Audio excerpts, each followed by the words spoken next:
Hi, everyone. Welcome to the Athletes Are Human First podcast. I have a very special guest with me today. I'm going to go ahead and let her introduce herself. Hey, my name is Kayden Korst. I'm happy to be on the podcast. What Brian's doing is great. I played high school basketball in Marin County, local club team. Then I went Walnut Creek, played Cal Stars a little bit, so that kind of opened my eyes to college basketball. And then I went to go play at Cal State San Marcos, successful Division II program. Um, COVID kind of got in the way of college a little bit, but kept playing, and then fought through some injuries and ended up not finishing my senior year, but graduated and now I'm coaching. So it's my story. Awesome. So, talk a little bit about your high school career because some people probably don't know the numbers that you're putting up. Let's talk a little bit about high school and what that was like for you. Yeah, I went to a small high school, Division 5 school. We only had a varsity team, so I started all 4 years.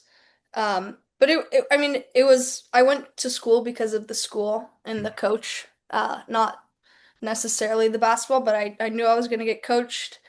The school was going to help me, and it was just an awesome place. I went to middle school there, so it was a great fit. But like I said, I started my first game freshman year. I had a great career offensively. I don't even want to talk about how good I was at defense. It's not even Well, didn't. offensive, we'll talk about it, right? 20 plus points a game, over 2,000 points in your career. I mean, talk about like just being such a prolific scorer in high school. How was your recruitment like throughout your high school? Yeah. I mean, it was kind of interesting. I had a lot of coaches talking to me. Nobody really offered. And then going into my summer of my junior year, going to senior year, I hurt my knee, had knee surgery, and couldn't play. So I don't think that's why I didn't get offers, but that just really, I think, set me back. So I ended up playing so I didn't play half my junior year of high school, and then my senior year, I had a great senior year, and I decided to play AAU for MBBA club program that I coach at now. And we were playing at Walnut Creek, and the UCSD coach was looking at me, loved my game, and said the grades aren't there, but I'm going to talk to some people. San Marcos coach reached out, and I liked the fit. I liked the school. I liked the location. I liked the staff. I liked my teammates. So that's how I ended up there. But I was thinking junior college for a little bit, just because I think when we talked about giving advice to younger kids, I think not forcing yourself to do things you're not ready to do is huge. I think maybe going junior college would have been really helpful for me thinking back. Um, but no regrets. You only get to do it once. So I'm happy with what I did, but junior college might have been a great step for me just to kind of be closer to home and figure some stuff out and figure out what I want to do and who I want to be. And um, yeah, so it was junior college, San Marcos, or go walk on at some very low major Division 1 school, which it didn't. It was hard for me not to go Division 1, honestly, at first. Like I had that D1 or bust mentality. Yeah. Uh, and then finally my senior year, my coach is like, dude, it's not, you're gonna sit on the bench. Like you're not gonna be happy. You're gonna feel like you felt when you hurt yourself, and you couldn't play your junior year. And I was like, I don't want to feel like that. So I was happy with the Division 2 school I chose, and yeah.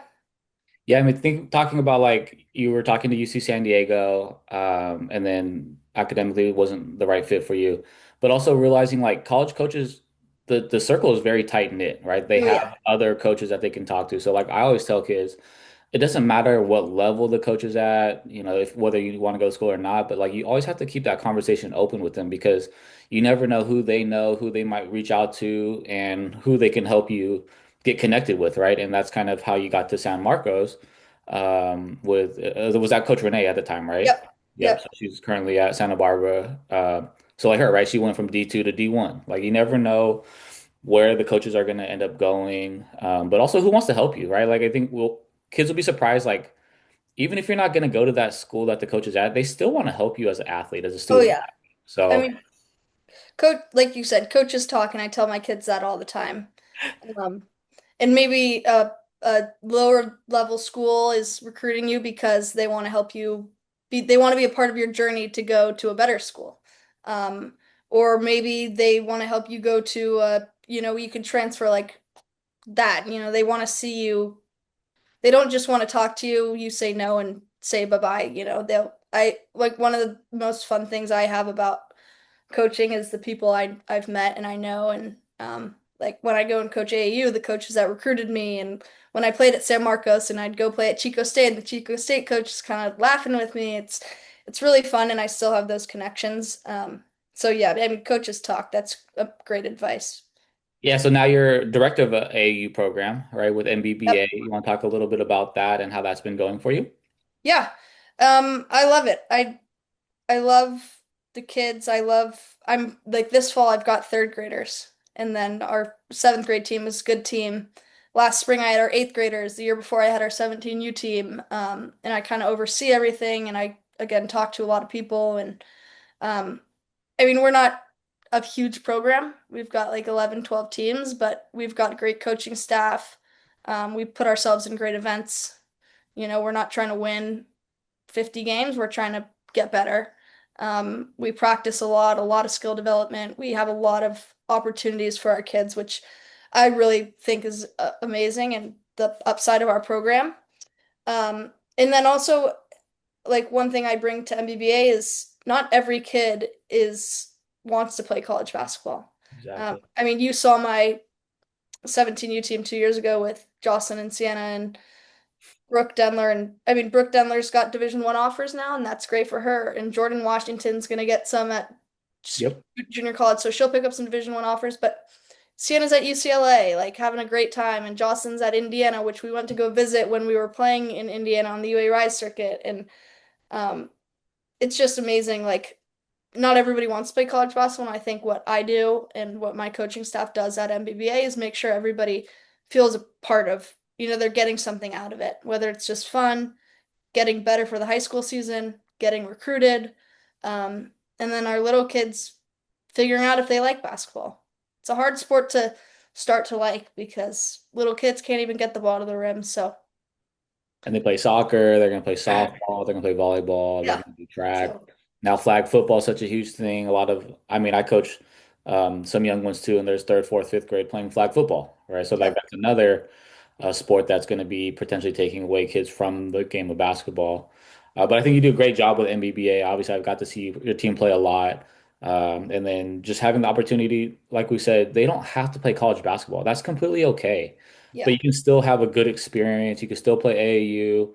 You can have a good high school season. Like all those things are still important to the process of and what AAU should be about, right? It doesn't have to be always about, okay, I got to get you a D1 scholarship. Now, if we get it for them, awesome. If we get a Right. D2 scholarship, awesome. If we get them to UCLA, which is a great academic school, or Indiana, like that's a win also. Like we should celebrate that also. It doesn't have to be like, oh, we only celebrate D1 commits. Like we can celebrate everyone and everyone's journey is going to be different. I mean, there's no problems with just going off to college and being a student. Yep. No, and I think what I do with and what MBBA does is, like I said, we don't our 11 kids aren't going Division 1 schools. They are high academic schools. They come from very successful families. They want to follow in the mom and dad's footsteps, which isn't Division 1 basketball. Um, but in order to be successful like mom and dad, you've got to learn to be on a team. You've got to learn to commit your time. You've got to learn to be on top of your stuff. You've got to that the travel's great. You build connections, you meet people. When we were traveling like 2 summers ago with that group, it's like Jordan wants to get recruited and Brooke wants to get recruited, and a couple kids do. And I said to the kids that are just there to get better, get something out of like help your teammates, be respectful. A coach doesn't want to see you like lounging around the gym with headphones on. Take your headphones off, hold your shoulders back, and help your team get recruited. Like we want coaches to look over and say, "Oh, this team plays basketball the right way. Um, let me go watch 5 minutes, and then, oh, I love Brooke. I'm gonna talk to her mom and dad and see what's going on." So I think that is really special and important. Part of what we do at MBBA is help each other and teach those life lessons. Like you said, it's not about getting a scholarship. That's kind of the cherry on top. And I think kids also think that it's really common to do that. It's so hard to do. So hard to do. Yeah, and I mean, I like I said, I got to see our 17U group. Let's talk a little bit about that group. I got to see them a lot. Like it was 2 summers ago now. They would always run up and want to take a picture with us. Like, right, Yep, we always took pictures. Whether they were winning, losing, it doesn't matter at the event. They always wanted to come take pictures, right? And like to me, those are the memories that I'll have forever, right? And they might not even know that it had that big of an impact on me, but there was a group of 4 girls that always came running up, "Hey, can we take yep. a picture? Hey, can we take a picture?" Um, and so, you worked with them all throughout AAU. And then last year, you ended up coaching them at Marin Catholic. Talk a little bit about that experience and how that went for you getting to coach some of your girls from AAU. Yeah, the way that all played out was crazy because I mean I came home from college. I literally coached a team. Just my parents said you need to get a job, so I said okay. I know basketball. I don't know how to coach, but I'll try to coach. And then I coached one team and I fell in love with it. And I'm so thankful for Rick and Brock and Kyle and the guys at MBBA who let me in. Um, and they realized what I brought to the table, so they trusted me with the 17U group. I've got this, I mean, you've met them. It's just such a great group of girls. And uh, halfway through the season, the Marine Catholic, our MBBA season, the Marine Catholic coach left, and they said, you should apply. And we all kind of joked, nobody's going to hire a 22-year-old that has no experience, no experience. Um, and I applied, and then my second interview, those two girls are sitting in the interview. They're like Sienna came with a notebook and questions and oh she dialed it in. And I'm like, this is the real deal. And I just kept getting called back for interviews and I got the job and uh it was like just kind of perfect the way it all worked out and then coaching them it was just a blast. Ashley Saya, who was at Marin Catholic before, was awesome. Had a great 7 or 6 years and so we had a lot of expectation and our team wasn't as talented. So that was a lot of pressure. Like Sienna and Jocelyn and a couple other kids, Cece and Brooke, they went from not being stars to having to do big time things. And they just stepped up at the right time and it was a blast. And um, yeah, again, I've only been here for 2 years, but the most rewarding thing is Sienna calling me when she gets into UCLA or Jocelyn calling me the other day. She's at Indiana and she met some girls she's going to play intramural basketball with. Um, or Brooke is played Bay City this past summer, which is great. Try something new. And she picked her offer and she's like, I haven't even told my mom and dad yet, but KK, thank you so much. Um, that type of stuff is just awesome. So I was very, very lucky to be at Marin Catholic for a year. And Yeah, thanks for Jocelyn's having me. actually going to be on the podcast also, and Brooke is also going to be on it. So they're going to get to talk about their experiences as well. Awesome. Put them on Let's talk. together. Yeah, we could put them on together too. They would have a lot of stories, That I'm would be sure. funny. But okay, so I mean, we still got to get to this. I mean, I know it's your first year. Okay, so 22-year-old coaching high school, expectations are massive. Maybe not returning as much as in previous years, but expectations are still sections and ultimately state title. And at 20, I think you were 23 when you actually won it, but state title champions. Like going to Golden One Center, playing. Tell me about that experience. I got to witness it firsthand. Tell me from your perspective what that was like. So unreal. It was really special. There were expectations, but halfway through the season, we're like, well, let's just have fun. Like, we've got a great group of seniors. All the kids were best friends, but we're not winning games we should be winning, or we're losing to Carondelet by 40. Like, let's compete. Let's lose by 20 and put up a fight. But we lost to Justin Siena by 25. It's like, we kind of we had also hit some adversity, so the kids were just rock solid throughout the year, but it got a little not super fun in the middle of the season, so we all just kind of put our arms around each other and said, like, let's go have fun and see what we can do. And when NCS hit, it was just like, oh, we won another one. Look at that. And oh, we won another one. Look at that. And then eventually I'm like, guys, we're doing this. And they're like, yeah, we can do this. Um, so something just kind of clicked. Like it was really kind of movie special, very storybook ending. Something just clicked and it was awesome. And the leadership and the camaraderie we had and the parents we had, just So, I mean, they all sat courtside at Golden One. And before we left Marin Catholic that morning, we were in the chapel at Marin Catholic. And it wasn't a religious thing, it was just a whatever happens, we're proud of each other. Um, we're we're just cannot can't do anything better than this. Like we've made it. And some of the kids are like, "Woo, we get out of school for the day." And some of the kids are like, "I'm going to play at an NBA arena." And some of the kids are like, "We get to eat team lunch and ride on the bus." Like everybody's just there for their own kind of fun. We get to the arena, it was amazing, huge. We like even coming down the bus ramp and parking under the arena was awesome. And then the games were kind of backed up a little bit, and this team we're playing, they're all doing their like dynamic warm up and they're being all serious. And I found that with my Marin Catholic group, just the looser and lighter and more fun we were having, the better. So I don't know what I was doing, writing something on the board, and I hear like all the girls singing in the hallway, and I'm like, this is not intimidating at all. Like this team is warming up right next to us, and my 11 girls are like singing and dancing. Um, but that's the kind of stuff that I think made us win. Yeah, I Like, mean, how do you going through adversity throughout the season, right? That's always tough. Obviously, it could go one of two ways. You can either have a team that there's a lot of dysfunction and they fold, or they can rally together and have a storybook ending. I mean, what are some things that you think helped to go to the positive route and have that storybook ending? What contributed to that? yeah, good question. One of my coaching philosophies is to do a lot not basketball related. So I mean, we did yoga, we did dance, we did volunteer. We went to volunteer in the city a lot, or not a lot, but we spent a long day there and served food in the Tenderloin, and that was like, whoa, it was a very special, moving day for the entire program. And then we had to go back and we practiced after a long day of being in the kitchen and working with these um, kids who aren't as privileged as us and adults too, and talking to different kinds of people and smiling at strangers and lending our helping hands because they can't help themselves always. And we went back and we practiced, and I just thought that was like a really special day. Um, I know for me personally, the big thing that we talked about that day was smiling at a stranger because you don't know what that can do.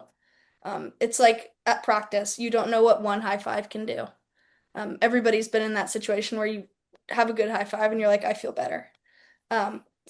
Little things like that really helped us, but it wasn't easy. I mean, I had a JV kid in a bad car accident. We had a varsity kid, another brutal car accident. We had a sickness. So that's both, both my, both of those kids we went to go visit in the hospital. It was very heavy.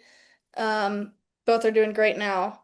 And then got hit with the influenza B really bad. I mean, like these kids are so healthy and fit and awesome, and they're in the hospital with the flu. It's like kind of crazy. Um, but it all came together at the right time. Yeah, I think that's huge, right? I mean, we talk about like the podcast is athletes are human first. We never know what people are going through, right? Like I think people if looking from the outside thinking, oh, well, you guys won a state title. Like everything was just perfect. Everything was smooth along the whole ride. And to get kind of an inside look of it is like, no, it's not always smooth. It's not going to be always smooth. I don't know many teams where it's just like perfect the whole way, right? There's going to be adversity. There's going to be tough times that you have to overcome, that you have to come together. I mean, hopefully it's not super heavy, like, getting into a car accident, really serious injuries like that. But to go visit them in the hospital, it really shows like your character, your team's personality, your character. You're like, no, we're gonna go support them. We want to make sure that our team is okay. But I think that's just super important, like building a program, and just really showing like, hey, we're all human here. Like we have to take care of our mental aspect first before we could even be successful on the court. Yeah, that's huge. Like you're not gonna ever improve if you're mentally not able to be fully present. So we did a lot of check-ins, like just kids would close their eyes before practice, thumbs up if you're good, this way if it's been an okay day, and here if it's just like, I'm kind of just here. And then it's like that day I know maybe that kid I'm gonna be extra nice to. Maybe we'll, if there's five of these, we're gonna end practice 30 minutes early. Um, if it's really important, the communication. And I think that's what makes me, being young is just kind of a given with this. I think the kids gravitate towards me, but the kids are comfortable saying, Coach, I bad day. Coach, I got in a fight with my mom last night because I didn't eat her chicken and I felt bad all day and all I want to do is go home and give her a hug. And instead of, I think coaches saying, well, you've got to make it through the next 2 hours, I will say something like, go home, give your mom a hug, and show up 30 minutes late to practice, and we're all good. And then that kid will come back and have the best practice ever. Um, so the mental side is so important to me.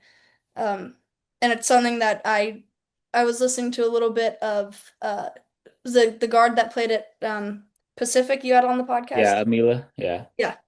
And she was saying how if she just was less hard on herself and gave herself a break and was patient, she would have been better. And I completely agree.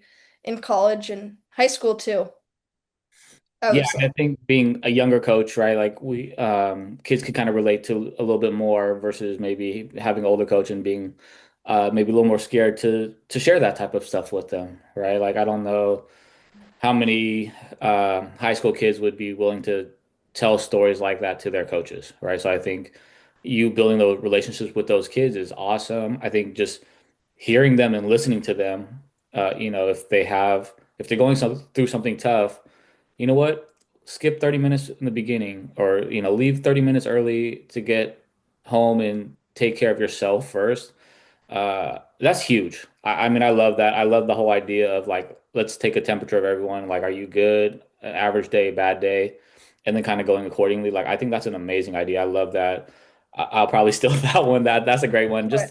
Just to get a pulse on your team, right? Because as we know as coaches, everyone's not going to be having a good day, Yeah. and some are going to need more attention. Some all right, today maybe I can't be as hard on this kid because she's going through a tough time. And being able to make that adjustment on the fly, like I think that's just really important. And obviously seeing your kids play for you, like they love playing for you. Like I think it's awesome to see Yeah. that. And I personally wish that it happened more in high school and AAU basketball because I think with the AAU culture now, a lot of kids are not having fun playing the game. Yeah. I think there's a lot of pressure.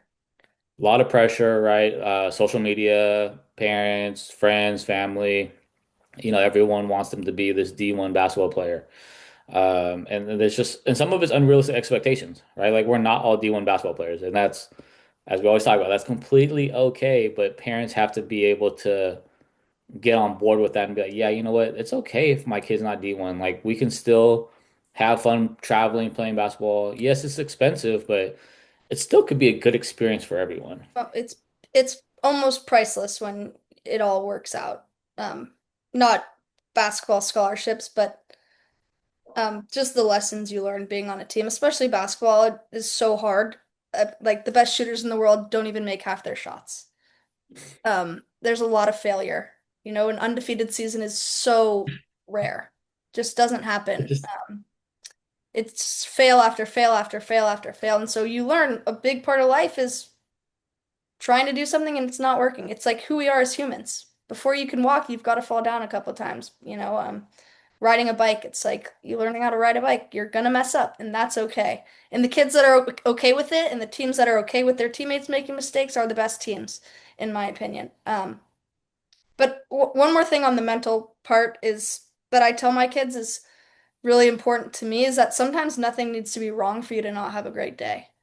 I have that often. I find myself going to practice and I'm like, why am I just not excited today? Like, I just don't, 90% of the time, I'm like, let's go practice, best time of the day.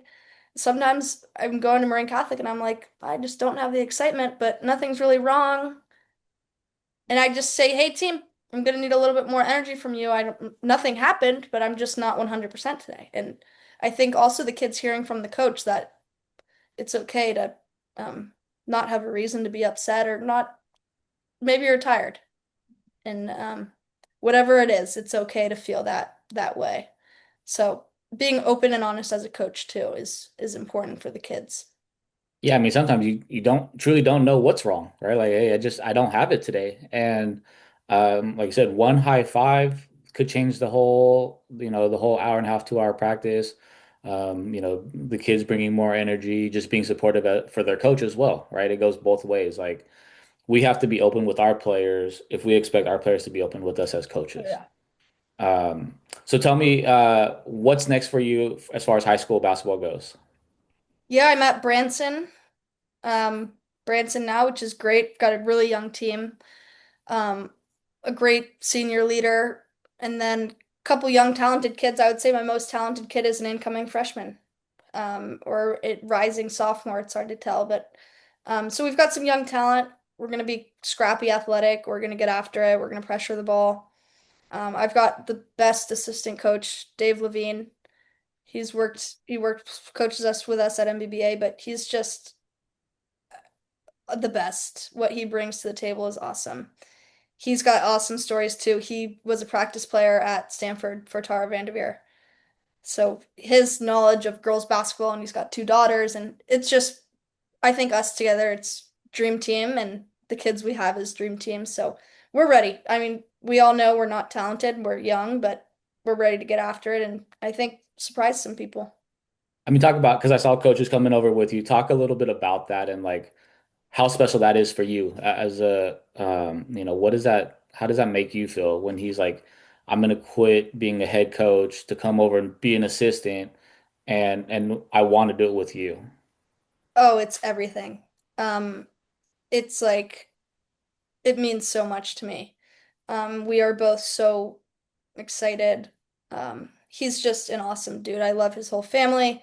We are family. We hang out all the time, get coffee or dinner or whatever, and just talk about basketball, talk about life, jokes all day at practice. It's like we just have like an awesome balance and energy in the gym together, but also after we coach up, maybe we lose by 30 and then we go have dinner with families and it's all good. Like I just love Dave so much and he's got such a wealth of knowledge. I'm so fortunate to have him because I know the head coaching thing was tough for him, but and then he wants to stay involved, so everybody wanted him as his assistant and he kind of put on the blinders and said, "I'm yours." And it was going to be at Marin Catholic and then he's actually a Branson alum, so he's like Works out perfect for him. perfect. Oh, yeah. Yeah. I applied for SI and he was like, "Oh, that might take some convincing." I know if I got it, he would come, but we're really excited to be at Branson and he's the best. So Yeah, I mean he's got a, that he's energy got a between the competing two. podcast, just so you know. Oh, I mean, we can collab on the podcast. I'm all for Do it. it. Yeah. But yeah, no, I think it's just having the energy of you two in the gym together is just going to be amazing for the kids, amazing for the program. I mean, that's going to be just special again, right? I Thank mean, you. that's such an Thanks. Yeah. amazing opportunity. What advice do you have? I mean, now that you've been a director, you've played in college, you've coached in high school, you've talked to college coaches. What is some advice you would give to kids, whether that's the recruiting process, whether that's playing in high school, whether that's getting ready for college? What advice do you have for them? Oh gosh, a lot. Um, I think one of the biggest things is just to always enjoy it. It should really never feel like a somewhere you have to be. Um, it should be something you're always excited to do. And you don't have to love the grind. You don't have to love everything about it. But the people that do are gonna be really successful. And but you can't force yourself to do it, right? I know when I was in high school, I had great work ethic. I was before school, after school, practice. I was always in the gym. Um, and I loved it. So I didn't mind. When I got to college, I didn't love being in the gym all the time, 24/7. I kind of wanted to go to the beach. I wanted to hang out with my friends. I wanted to be in college, not play basketball during COVID in college. So just you've got to love what you do. And if you don't love it, you got to change it. Whether that's, I'm not saying a different sport, but if you're working too much, you just try to have fun. Or if you are doing two a days and it's getting too much, slow down a little bit. If you are going on your own twice a week and you're falling in love with it and you start going every day, that's awesome too. Like you need to find your own balance. Everybody's different. There's always the kids that are just naturally gifted and talented and they need to put in less work and you can't compare yourself to those types of people.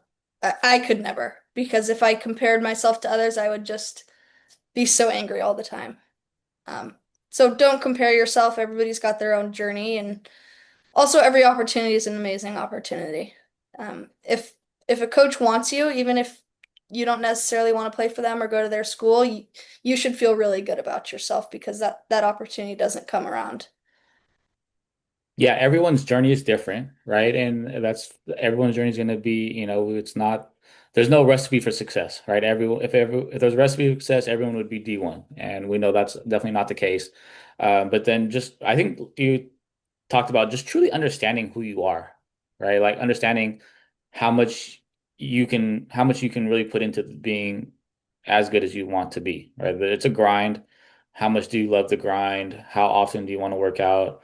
But just truly understanding who you are, taking a step back instead of like, this is what I'm supposed to be doing. It's like, no, this is what I want to be doing, right? Yeah. There's a huge Yeah. difference between the two, and figuring out how to maximize it and not get burnt out by the time you get to college. Because, we see a lot of kids in high school and they love it. And by the time they're a junior or senior in high school, they're like, yeah, I'm kind of done with basketball. I don't even know if I want to play in college. I don't really love it anymore. And the love for the game kind of disappears, maybe before they even get to college.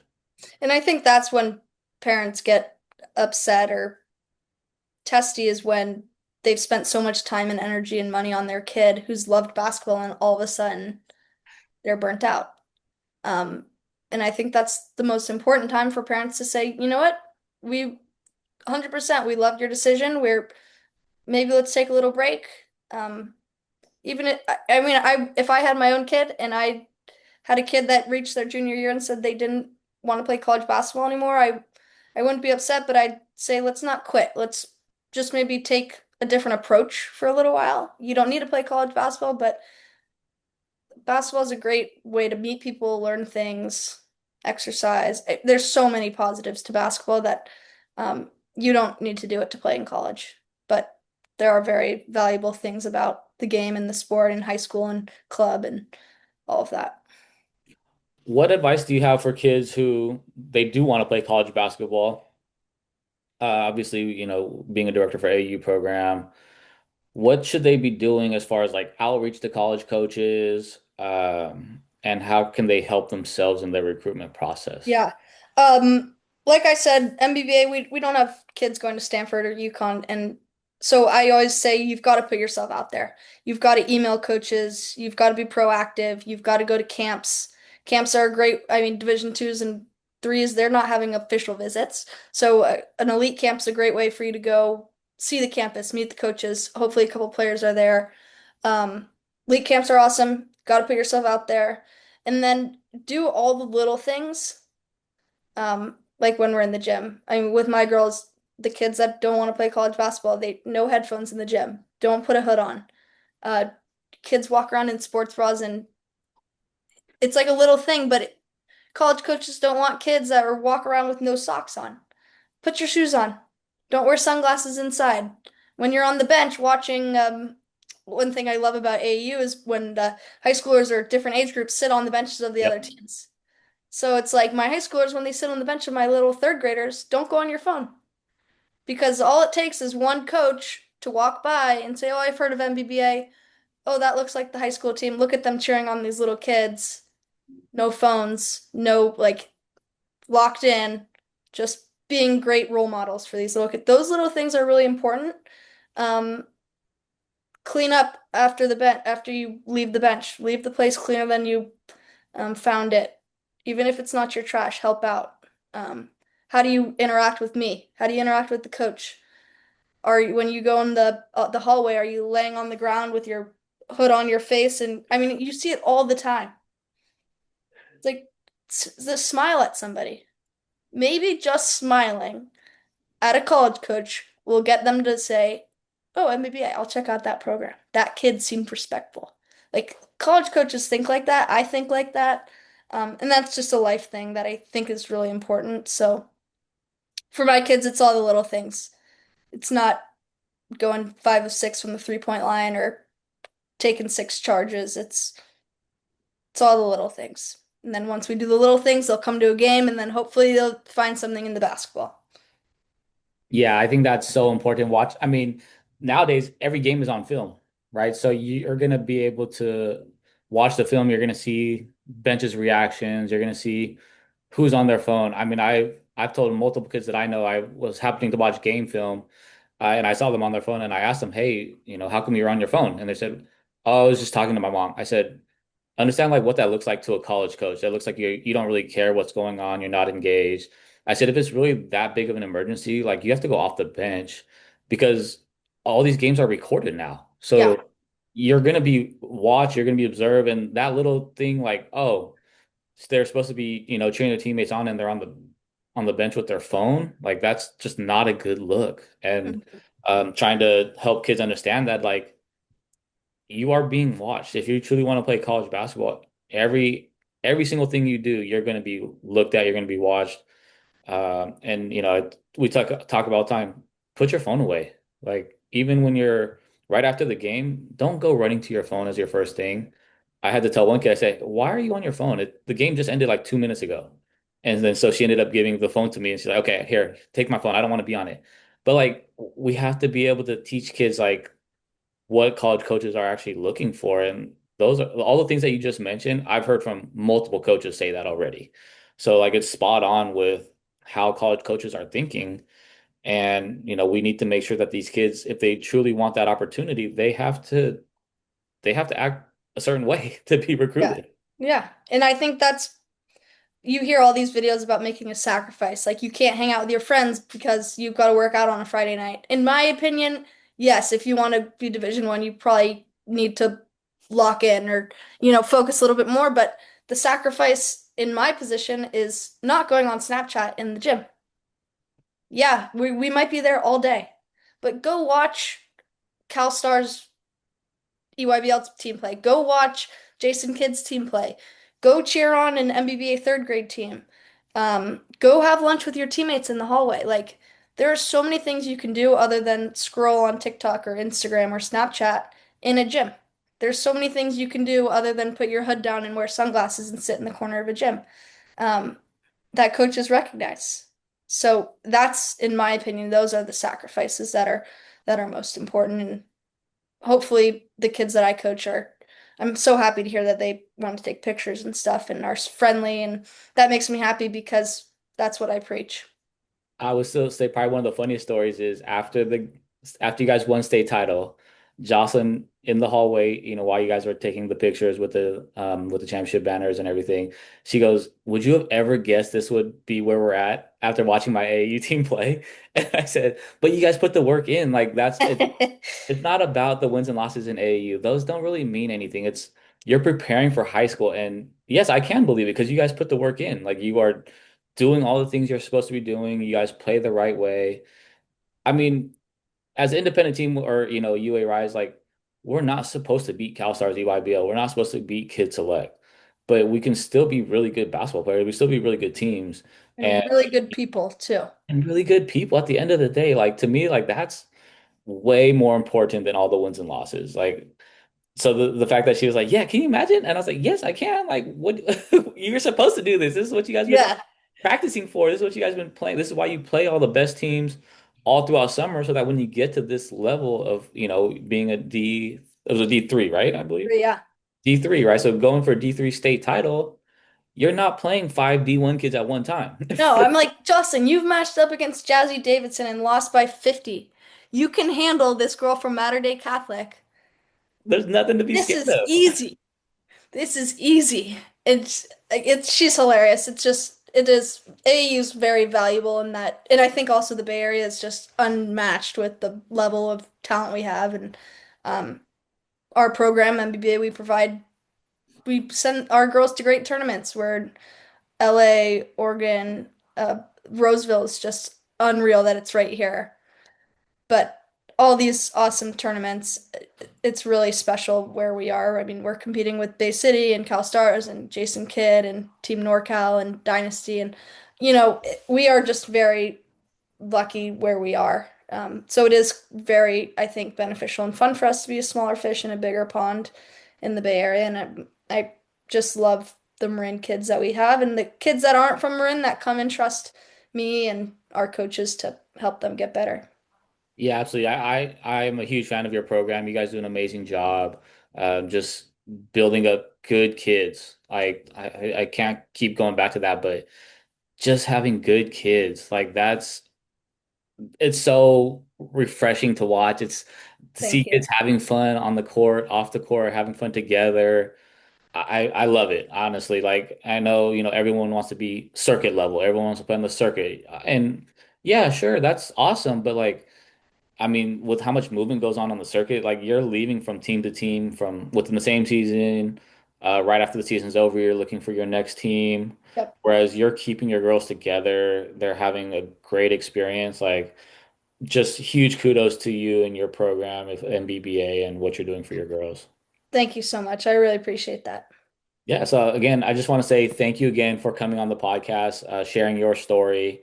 It's been amazing to hear, 22 going into 23, winning a state title, and you're on to your next adventure, and obviously hoping to win a state title with Branson. So I wish you the best of luck there, and best of luck with your MBBA program, and just everything that you have going forward. You're doing an amazing job with these girls, and definitely just keep it up.